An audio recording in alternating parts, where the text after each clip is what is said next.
Assalamualaikum warahmatullahi wabarakatuh.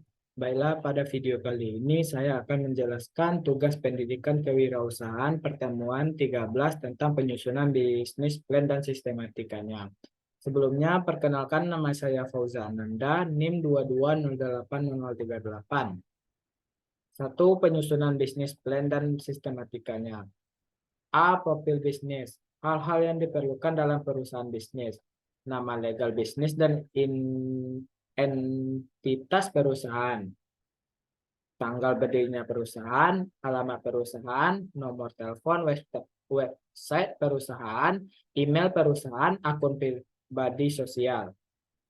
B. Market share. Dunia bisnis mengenal pasar persaingan sempurna dan tidak sempurna. Di pasar persaingan sempurna, perusahaan bersaing satu sama lain untuk jadi pengusaha. Semakin banyak perusahaan di dalam pasar tersebut, maka perebutan kekuasaan akan semakin sengit. Ada suatu perusahaan menguasai 40% pasar, sementara 60% sisanya terbagi ke 1.000 perusahaan kompetitor.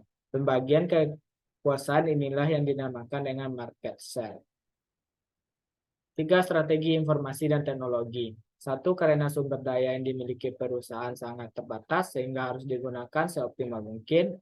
2. Untuk meningkatkan daya saing atau kinerja perusahaan karena para kompetitor memiliki sumber daya teknologi yang sama.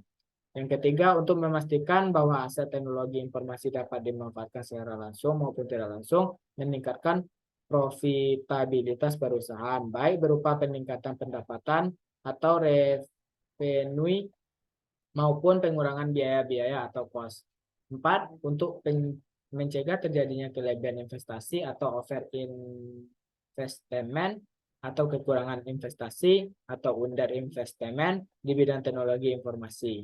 5. Untuk menjamin bahwa teknologi informasi yang direncanakan dan dikembangkan benar-benar menjawab kebutuhan bisnis perusahaan akan informasi. D. Produk barang dan jasa pemasaran. Proses meningkatkan nilai guna dari suatu produk baik berbentuk barang ataupun jasa merupakan salah satu kegiatan produksi. Lalu apa itu pengertian? Contoh kegiatan proses, setiap barang yang akan dijual pasti telah dilewati berbagai proses di perjalanannya. Misalnya saja ketika Anda memiliki bisnis baju. Sebelum Anda menjualnya, pasti ada beberapa proses yang harus dilalui mulai dari membeli bahan, mengukurnya, menjahit, hingga menjadi satu model baju terbaik. E. Analisis persaingan dan resiko. 1. Kenali konten dan yang dipublikasikan oleh pesaing. Setelah mengetahui dengan siapa kamu bersaing, segera kenali konten seperti apa yang mereka publikasikan, jenis konten apa yang menjadi fokus kompetitor, mungkin blog, YouTube, atau podcast. 2. Identifikasi market positioning kompetitor. Manfaat dari mengidentifikasi market positioning dari pesaing adalah kamu dapat mengetahui permintaan pasar dan ekspektasi konsumen. Amati website, pesan, atau kampanye yang dilakukan pesaing. Yang ketiga, analisis pengalaman dan kepuasan konsumen. Hari ini, bisnis pasti memiliki satu dari beberapa bagian dari berikut: website, media sosial, atau akun e-commerce. Maka dari itu, kamu perlu menganalisisnya untuk mengetahui pengalaman yang dirasakan konsumen. Yang keempat, identifikasi bagian yang perlu diperbaiki. Usai melakukan analisis persaingan, saatnya kamu mengerjakan pekerjaan rumah. Kamu telah memiliki pemahaman yang lebih baik tentang hal-hal yang dilakukan pesaing.